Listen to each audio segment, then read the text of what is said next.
Commerce hub के नए class 12th के नए क्लास में आप सभी का स्वागत है। चलिए 12th की अकाउंटेंसी हम लोग पढ़ेंगे। अकाउंटेंसी, ठीक।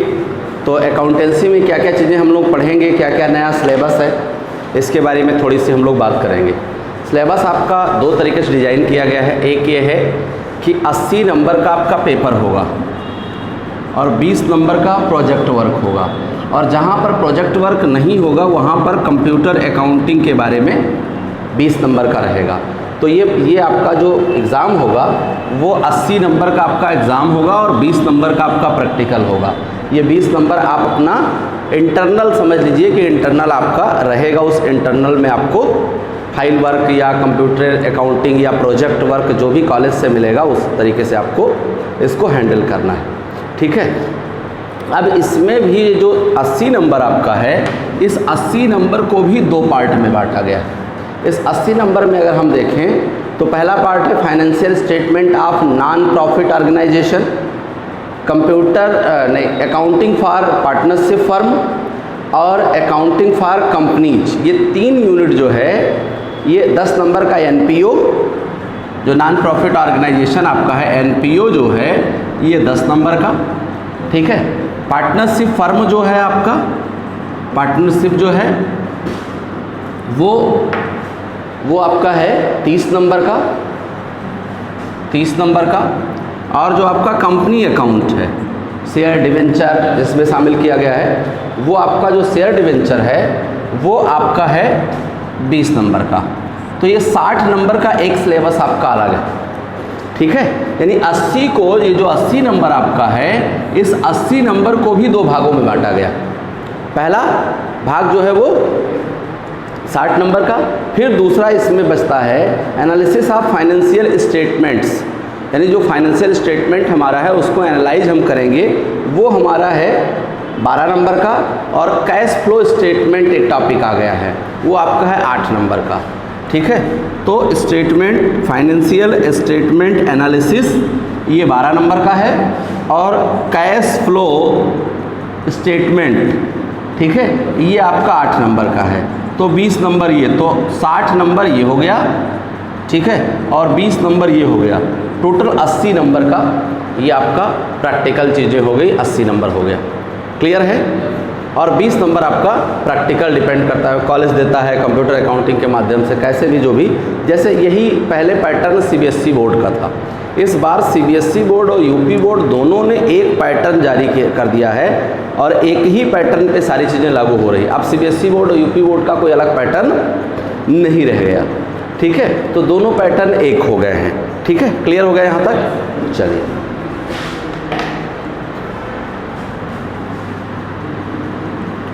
सब्जेक्ट वही है, सब्जेक्ट में कोई बदलाव नहीं है। अकाउंटिंग, बीओ, इकोनॉमिक्स और हिंदी इंग्लिश, 5 सब्जेक्ट वही हैं, वही आपको देना है। जो फर्स्ट ईयर में आपने पढ़ा है वही सेकेंड ईयर में पढ़ा है, ठीक है। चैप्टर लगभग जो आपको पढ़ने हैं वो टोटल नियर अबाउट 15 चैप्टर के आसपास आपके इसमें दिया गया है, 15 चैप्टर है।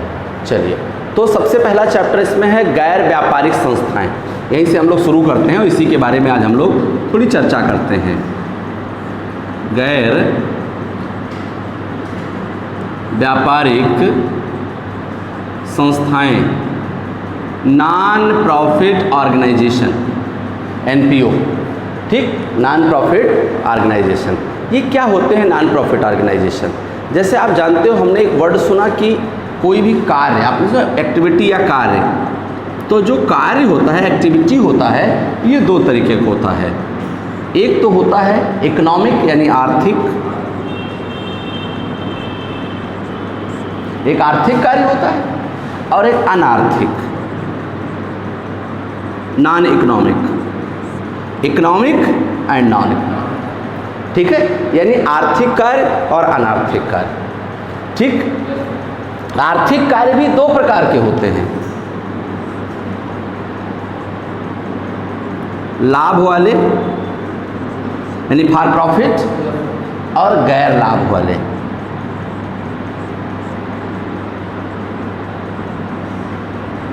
गैर लाभ वाले, नॉन प्रॉफिट।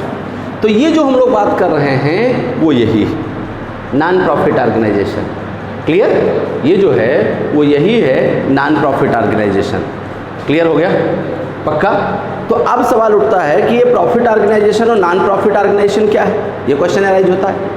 तो देखिए, वह ऑर्गेनाइजेशन, वह संस्थाएं, वह व्यवसाय, वह फर्म, वह दुकान, वह कंपनी जिनका उद्देश्य लाभ कमाना होता है, वो लाभकारी संस्थाएं कहलाते हैं, प्रॉफिटेबल इंस्टीट्यूशंस कहलाते हैं। ठीक है? और वह संस्थाएं जिनका उद्देश्य लाभ कमाना नहीं होता है, जिनका उद्देश्य सेवा भाव होता है। तो आप कहोगे कि आज के डेट में भी कोई सेवा भाव वाले हैं? ठीक है, बिल्कुल हैं। जैसे पुस्तकालय, ठीक है, लाइब्रेरी, जैसे क्लब। ठीक है, आप क्लब में चले जाएं, तमाम सारे क्लब आपको मिलेंगे। जो क्लब वो नहीं जो दिल्ली उल्ली में और बॉम्बे में डांस करती हैं लड़कियां, वो क्लब नहीं। ठीक है? तो क्लब में सामाजिक सेवाओं के, जैसे आपने लायंस क्लब का नाम सुना होगा। ठीक है? ऐसे बहुत सारे क्लब आपको मिल जाएंगे जो सामाजिक सेवाओं के लिए क्लब होते हैं, तो वो क्लब कहलाते हैं। पुस्तकालय हो गया, क्लब हो गया, खेल के मैदान हो गए, ठीक है, अस्पताल हो गए, स्कूल हो गया। तो ये सब ऐसे हैं जो गैर व्यापारिक संस्थाएं। अब चूंकि ये व्यापार नहीं करते, अर्थात ये लाभ नहीं कमाते, लेकिन पैसे का आवागमन तो इनके यहाँ होता है, मॉनेटरी ट्रांजैक्शन तो होता है, पैसा तो आता जाता है। ठीक है? भले ही ये लाभ नहीं कमाते, लेकिन पैसा इनके यहाँ आता जाता है। तो जब पैसा आएगा, मनी का फ्लो होगा, पैसा आ जाएगा, तो जब मनी का फ्लो होगा तो अकाउंट्स तो बनेंगे बनेंगे, नहीं तो पता कैसे चलेगा कि कितना पैसा आया और कितना पैसा चला गया। ठीक है? तो जब व्यवसाय होगा, तो चाहे वो व्यवसाय लाभ के लिए हो और चाहे वो गैर लाभ के लिए हो, तो वो भले ही व्यापारिक गतिविधियां नहीं हैं, गैर व्यापारिक हैं, लेकिन पैसा आ रहा है तो अकाउंट हमें बनाना पड़ेगा। तो वे संस्थाएं, वे इंस्टीट्यूशंस जिनका उद्देश्य लाभ कमाना नहीं होता है, जो समाज में सेवा भावना के लिए स्थापित किए जाते हैं, ऐसे इंस्टीट्यूशंस को हम लोग गैर व्यापारिक संस्थाओं के नाम से जानते हैं। ऐसी संस्थाएं जो लाभ कमाने के उद्देश्य से स्थापित नहीं की जाती हैं, जिनका उद्देश्य क्या होता है? सेवा भावना होता है। कैसी संस्थाएं? ऐसी संस्थाएं जो लाभ कमाने के लिए, प्रॉफिट अर्न करने के लिए नहीं बनाई जाती हैं। किसके लिए बनाई जाती हैं? सेवा भावना के लिए बनाई जाती हैं। ठीक है? तो वह संस्थाएं जो सेवा भाव के लिए बनाई जाती हैं। देखिए, एनपीओ हम कहते किसे हैं? ठीक,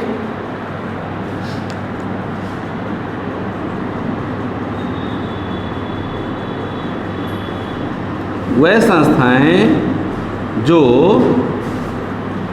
सेवा भावना, यानी फॉर सर्विस, सेवा भावना के लिए नोट कर लीजिए,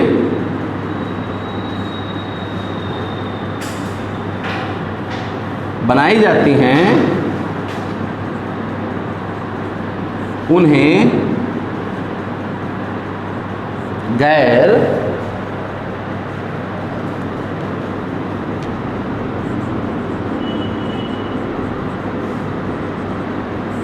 व्यापारिक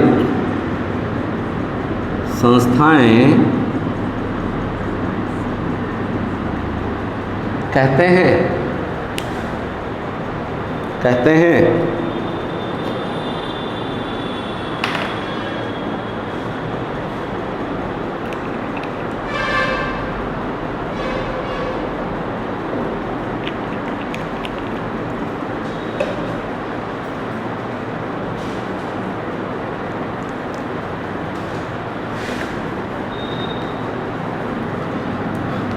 जिनका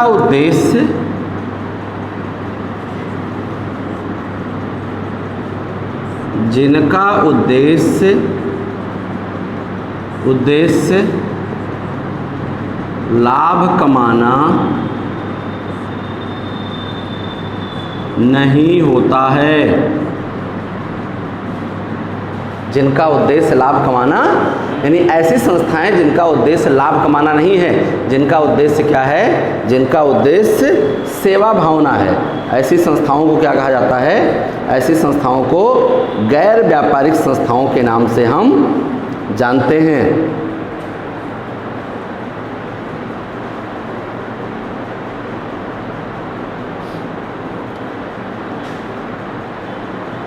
ठीक, नोट हो गया। जैसे कौन कौन से,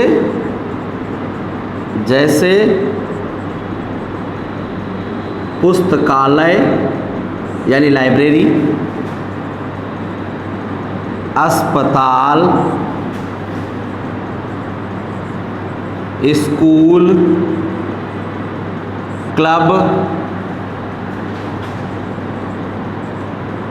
खेल की संस्थाएं, ठीक, ये सब क्या हैं, ये सब गैर व्यापारिक संस्थाएं। ठीक है, जितने भी कुछ प्रोफेशनल्स भी आते हैं वो इसी में, जो प्रोफेशनल इंस्टीट्यूशंस हैं, ठीक है, वो भी इसी के अंतर्गत, तमाम सारे ऐसे इंस्टीट्यूशंस हैं वो भी इसी के अंतर्गत आते हैं। क्लियर हो गया बेटा, याद हो गया। एक बार फिर से देखो, वे संस्थाएं जो सेवा भाव के लिए बनाई जाती हैं, स्थापित की जाती हैं, जिनका उद्देश्य लाभ कमाना नहीं होता है। देखिए, संस्थाएं दो प्रकार की होती हैं, एक व्यापारिक उद्देश्य के लिए, एक गैर व्यापारिक उद्देश्य के लिए। तो वह संस्थाएं जो गैर व्यापारिक उद्देश्य के लिए बनाई जाती हैं, ऐसी संस्थाओं को हम क्या कहते हैं, गैर व्यापारिक संस्थाएं कहते हैं, नॉन प्रॉफिट ऑर्गेनाइजेशन कहते हैं। क्या कहते हैं, नॉन प्रॉफिट ऑर्गेनाइजेशन कहा जाता है। इनको क्या कहा जाता है, नॉन ट्रेडिंग या नॉन प्रॉफिट इंस्टीट्यूशंस कहा जाता है। ठीक है, non trading, non trading institutions कहा जाता है, यानी ऐसे इंस्टीट्यूशन जिनका उद्देश्य व्यापार करना नहीं होता है, क्योंकि लाभ हम कहाँ कमाते हैं, लाभ हम व्यापार में कमाते हैं। तो ऐसी संस्थाएं जिनका उद्देश्य लाभ कमाना नहीं होता है, जिनका उद्देश्य सेवा भावना होता है, ऐसी संस्थाओं को हम गैर व्यापारिक संस्थाओं के नाम से जानते हैं। क्लियर हो गया, कोई दिक्कत तो नहीं, पक्का 100% क्लियर, ठीक। चलिए देखो, अब प्रयास इस बार किया जाएगा कि जितनी चीज़ें आप पढ़ेंगे क्लास में ही याद करके जाएंगे। ठीक है, सारी चीज़ें यही याद हो जाए, वो बाद वाली नहीं कि बाद में कुछ होगा। ठीक, क्लियर। हाँ, चलिए, तो गैर व्यापारिक संस्थाएं कॉन्सेप्ट क्लियर हो गया, पक्का। चलिए,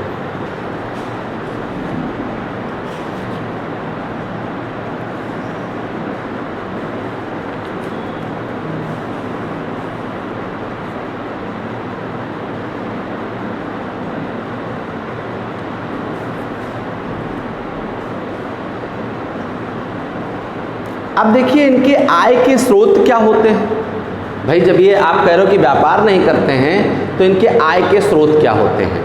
इनके आय के स्रोत होते हैं दान, इनके आय के स्रोत होते हैं चंदा, इनके आय के स्रोत होते हैं कुछ जो हम पेपर, न्यूज़पेपर, रद्दी चीज़ें बेच देते हैं, वो होते हैं। तो इनके जो मैक्सिमम आय के स्रोत हैं वो हैं दान, चंदा, इस तरीके। क्यों?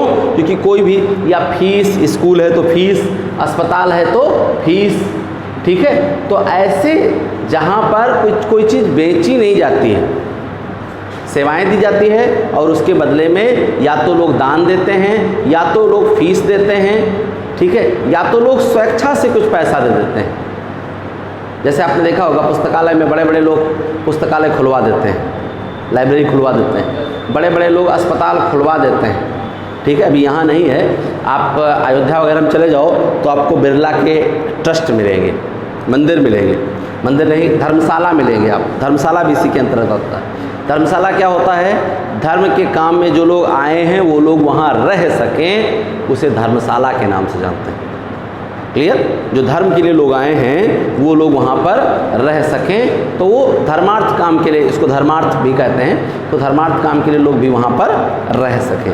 ठीक है, बात समझ में आया। जैसे आपने देखा गाँवों में लोग बनवा देते हैं मकान वकान, बारात आए तो उसी में टिके रहे, ठीक है। वो सेवा, समाज सेवा के लिए तमाम सारे लोग ऐसे, जैसे पंचायत भवन आपने सुना होगा गांव वगैरह में बनवाता है सरकार तमाम सारे शेल्टर हाउसेस बनवाते हैं, ये चीज़ें शरणार्थियों के लिए बनवाते हैं, ठीक है। हाँ, तो इस तरीके की चीज़ें जो है, तो इनकी आय के स्रोत क्या होते हैं? इनके आय के स्रोत दान एवं चंदा होते हैं, दान एवं चंदा होते हैं। अब इनके आय के कोई भी संस्थान होगी, उनके आय के 2 स्रोत होंगे, ठीक। जो उनके आय के स्रोत होंगे वो 2 होंगे, ठीक।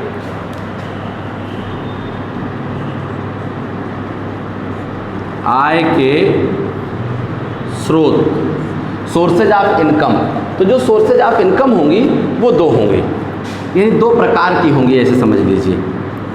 एक तो होंगी आयगत, ठीक, और दूसरी होंगी पूंजीगत। ये दोनों हमने आपको बताया है, ठीक है, क्लियर। जैसे ऐसे समझो कि अगर आप सामान्य गेहूं पैदा करते हैं तो पिसवा के खा जाते हैं, लेकिन बीज को पिसवा के नहीं खाते। ये बीज है, ये सामान्य गेहूं। तो जो आयगत आय होगी, इसको हम आय व्यय खाते में रखेंगे। कहाँ रखेंगे? आय व्यय खाते में रखेंगे।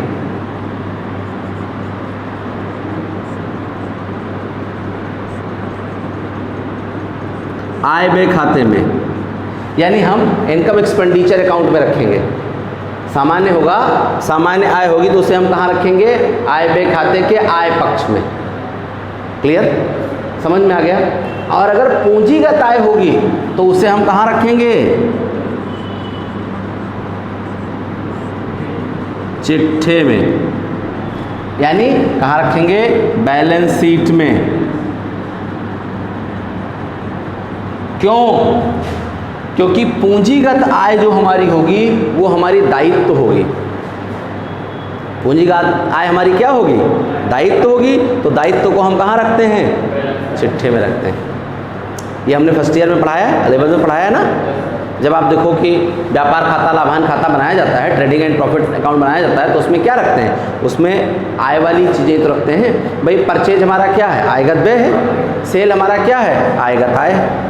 तो ऐसे इनकम जो हमारे रूटीन बिजनेस को, नॉर्मल बिजनेस को चलाने में होता है, उसे हम आयगत कहते हैं। ऐसे समझो, आप डेली कपड़ा जो पहनते हैं आयगत है, और शेरवानी पहनते हैं, बड़के भैया भी आए हम हैं, वो क्या है?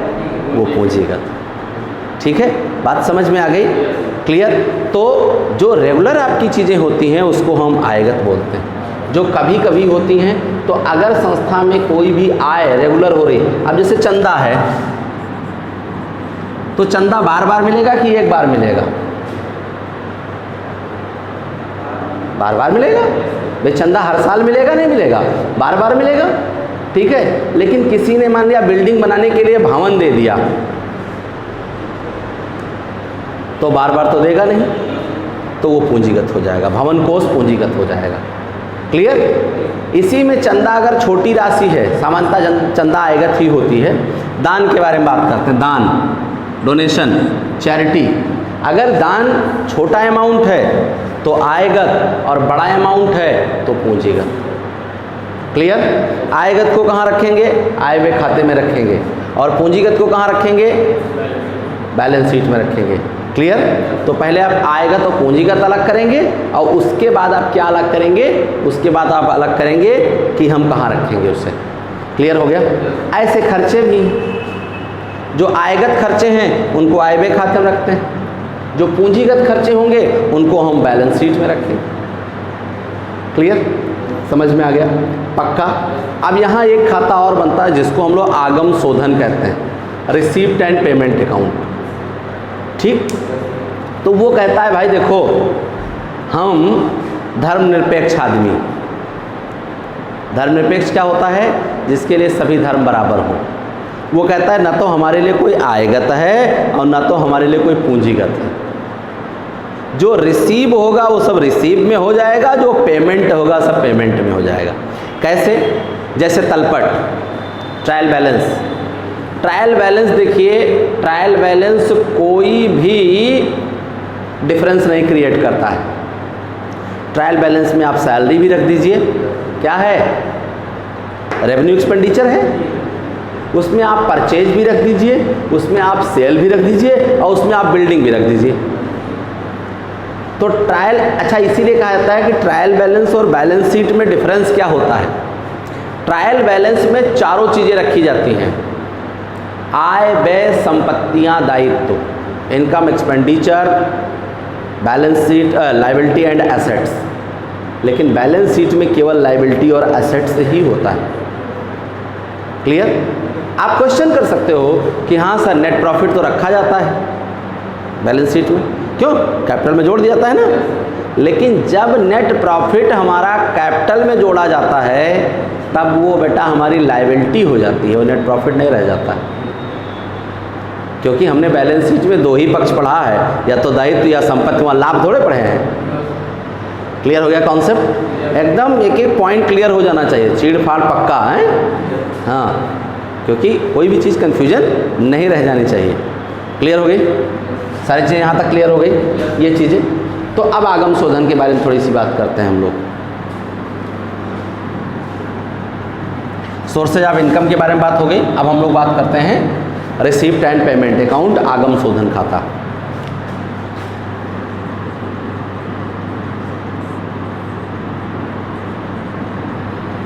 आगम शोधन खाता, ठीक,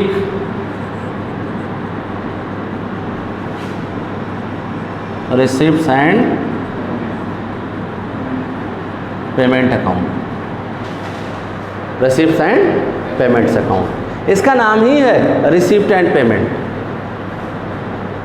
आगम और शोधन, शोधन होता है पेमेंट होता है, भुगतान होता है, ठीक।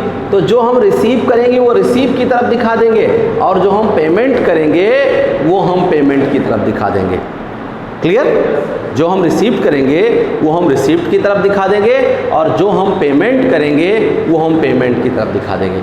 वो चाहे आयगत हो और चाहे पूंजीगत हो, इस पर कोई फर्क नहीं पड़ता,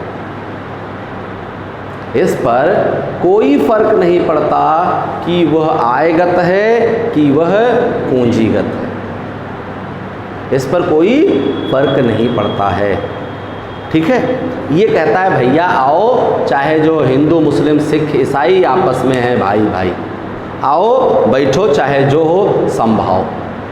जो आगम वाला है आगम साइड में रख दिया जाएगा, जो शोधन वाला है शोधन साइड में रख दिया जाएगा, बात खत्म। अकाउंट टाइप का ये बनता है, जैसे अकाउंट बनता है नॉर्मली, ऐसे अकाउंट टाइप का हम बनाते हैं। ठीक, ये रिसिप्ट साइड है और ये पेमेंट साइड। जितने भी रिसिप्ट्स होंगी, चाहे वो रेवेन्यू हो या कैपिटल हो, चाहे आयगत हो या पूंजीगत हो, आयगत और पूंजीगत क्लियर है ना? ठीक है, अगर आयगत पूंजीगत क्लियर नहीं होगा तो Shiva hub channel YouTube channel पर आयगत पूंजीगत सर्च कर लेना, पड़ा है वीडियो पिछले साल का।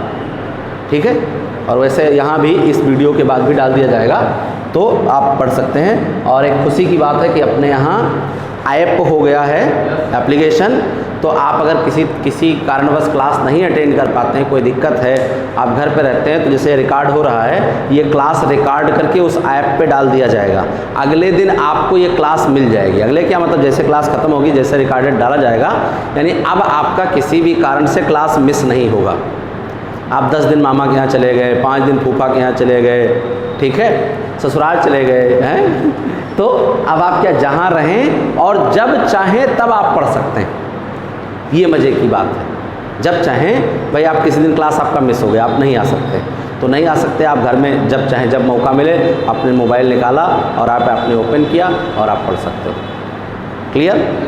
इसका कोई अलग से चार्ज नहीं है, वही चार्ज है जो फीस का चार्ज। ठीक है, ये आपके लिए एक एडिशनल सुविधा है।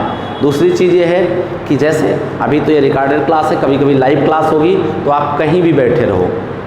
जैसे कोरोना काल में आप देखो बंद हो जाता है कुछ, तो अब बंद होने वाली समस्या ख़त्म हो गई। अब मान लिया बंद भी हो गया तो हम आप लाइव इंटरेक्शन क्लास में मिलते रहेंगे, कोई दिक्कत नहीं होगा। या मेरा मन आया रिवीजन कराना, चलो ठीक है, रात में 8 बजे सब लोग हैं, मैसेज डाला ग्रुप पे, आ जाओ 8 बजे पढ़ाना है, 8 से 10 बजे रात तक आप घर पे बैठो आराम से, कोई टेंशन नहीं, हम यहाँ पढ़ा रहे हैं। आप पढ़ रहे हो। तो ये बहुत सारी चीज़ें आपको नई नई चीज़ें मिल जाएंगी जो ये सुविधाजनक है आपके लिए।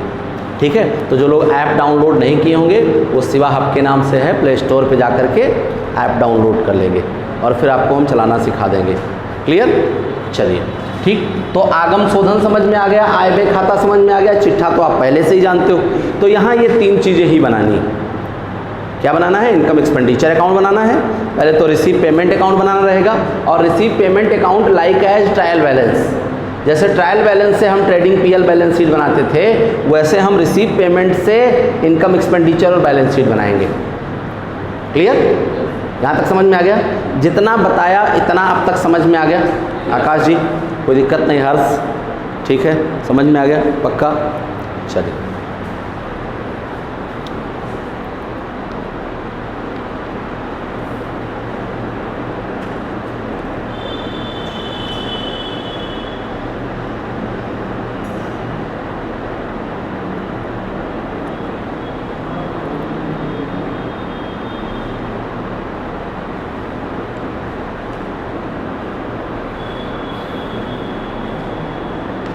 चलिए थोड़ी सी बात हम लोग अभी, चूँकि आज ज़्यादा नहीं करनी है, नहीं तो छूट जाएगा कुछ लोगों का, तो थोड़ी सी बात हम लोग आय व्यय पे और कर लेते हैं कि किन किन चीज़ों को हम आयगत कहते हैं, किन किन को हम पूंजीगत कहते हैं। इसी पर थोड़ी सी बात हम लोग और कर लें, फिर कल से प्रॉपर क्लास हम लोग शुरू होगा। तब तक सब लोग आ भी जाएंगे, पता भी चल जाएगा सभी लोगों को। ठीक है, चलिए तो आयगत क्या होते हैं, पूंजीगत क्या होते हैं, थोड़ी सी हम लोग बात कर लेते हैं। ये ज़रूरी रहेगा आपके लिए, इसलिए आयगत बनाम पूंजीगत।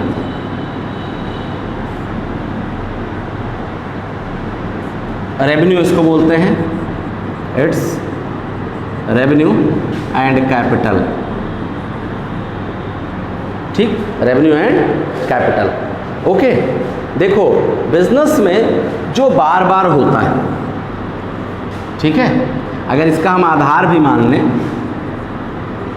यानी किस आधार पे हम बांटेंगे, बेसिस। ओके, इंक ले आओ जरा, इंक को तो दे, इंक दे दे।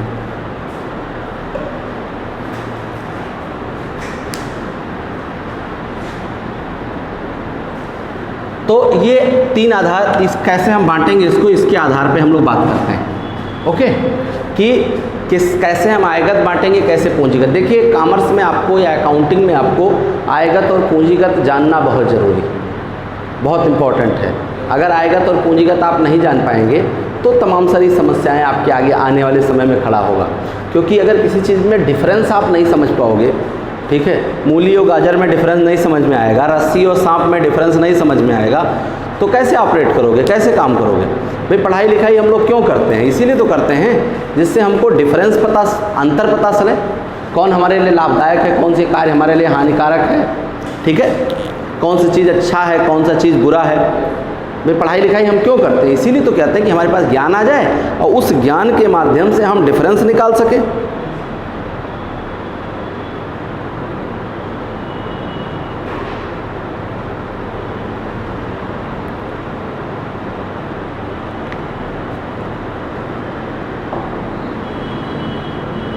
चलिए उस ज्ञान के माध्यम से हम डिफरेंस निकाल सकें, इसीलिए तो चलिए। तो सबसे पहले ये है कि प्रकृति, नेचर, प्रकृति, नेचर, ये जो होगा ये छोटे प्रकृति का होगा, ये छोटा होगा और ये बड़ा होगा। ठीक, जब भी आयगत आप देखोगे, चाहे आय हो चाहे व्यय हो, दोनों, तो आयगत आपको छोटा नेचर में, जैसे सैलरी हो गया, वेजेज हो गया, कमीशन हो गया, बोनस हो गया, तो ये सब क्या है, ये सब छोटे छोटे नेचर के। क्लियर? लेकिन भवन हो गया, मशीन हो गया, बड़े बड़े नेचर के। तो छोटकना आयगत, बड़कना पूंजी। समझ में आ गया? खर्चा वही है, लेकिन अगर वो जैसे जैसे छोटे और बड़े राशि का अंतर हो जाता है। जल तालाब में भी होता है, जल नदी में भी होता है और जल समुद्र में भी होता है। तो जैसे जैसे जल राशियाँ बढ़ती जाती हैं वैसे वैसे उनका नाम बदलता जाता है।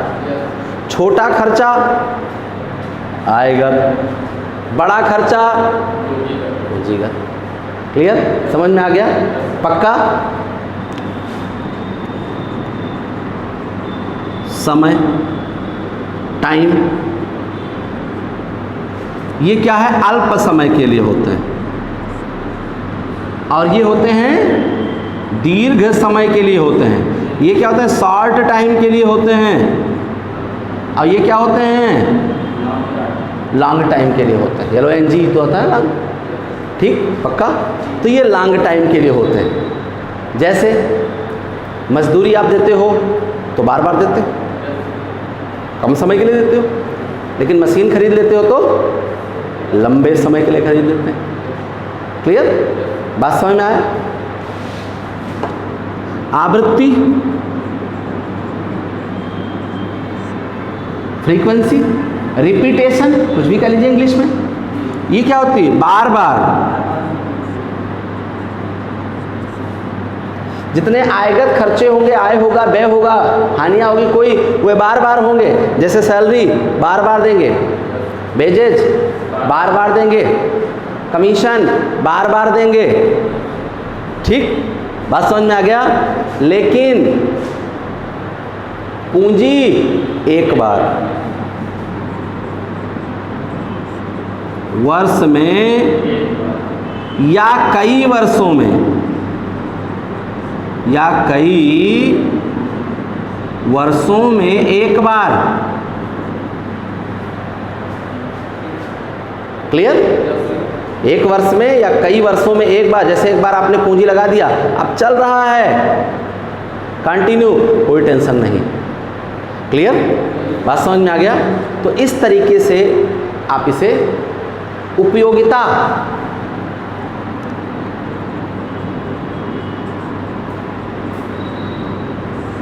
यूटिलिटी,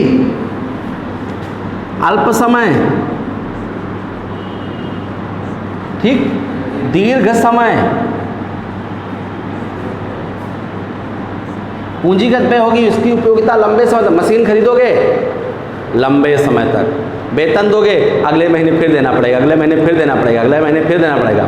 जैसे बेड आपके घर में और समोसा, समझ में आ गया? पक्का? कोल्ड ड्रिंक, ठीक है,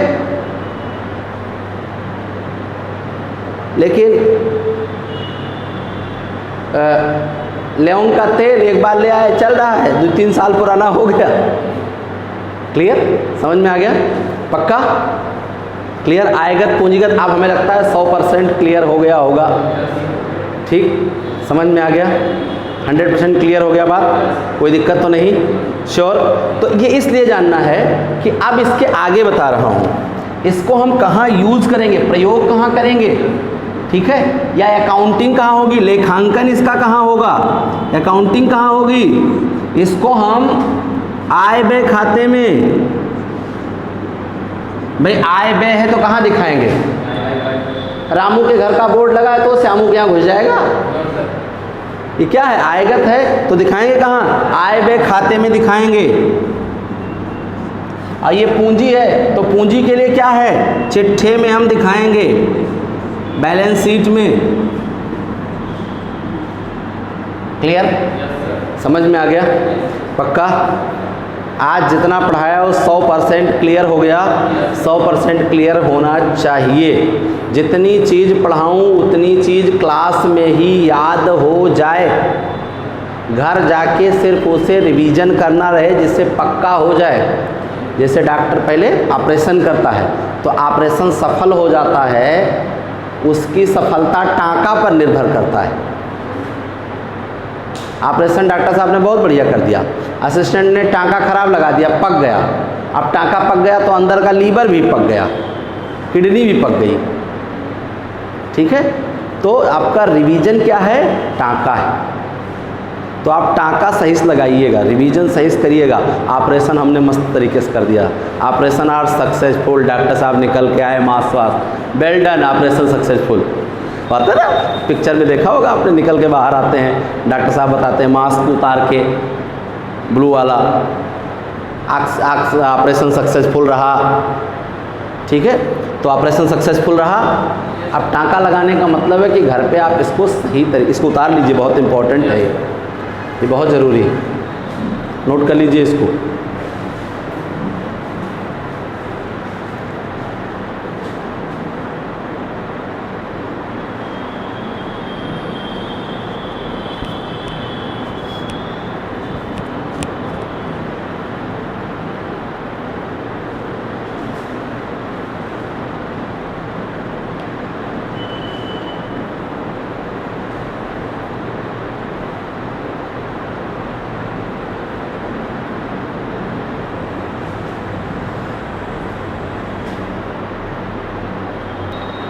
चलिए यहाँ तक क्लियर हो गया, हमें लगता है आएगा तो और पूंजीगत अब क्लियर हो गया होगा, कहीं कोई शंका नहीं होगी, पक्का लॉक किया जाए। चल मस्ती के साथ पढ़िए और जम के पढ़िए, पढ़ने में कोई कोताही नहीं, खाने और पढ़ने में कोई कोताही नहीं, ठीक है।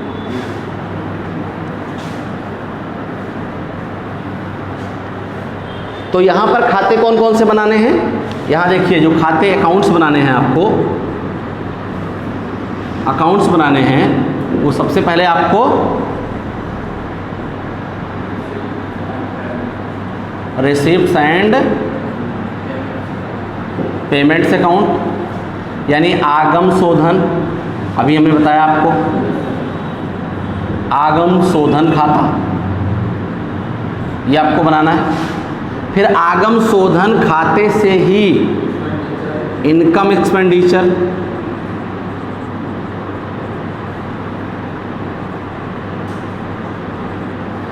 एक्सपेंडिचर अकाउंट यानी आय व्यय खाता बनाना है, आय व्यय खाता बनाना है। और इसके बाद में बैलेंस शीट बनानी है, बैलेंस शीट बनानी है, आर्थिक चिट्ठा बनाना। क्लियर, समझ में आ गया, पक्का कोई दिक्कत तो नहीं। तो ये आपको 3 अकाउंट्स बनाने, ठीक। कल हम लोग जो बात करेंगे वो, तब तक आप बुक वगैरह भी ले लीजिए और आगम शोधन थोड़ा पढ़ करके आइएगा। कल आपको इनकम एक्सपेंडिचर अकाउंट कैसे बनाया जाएगा इसके बारे में हम लोग डिटेल बात करेंगे। ओके।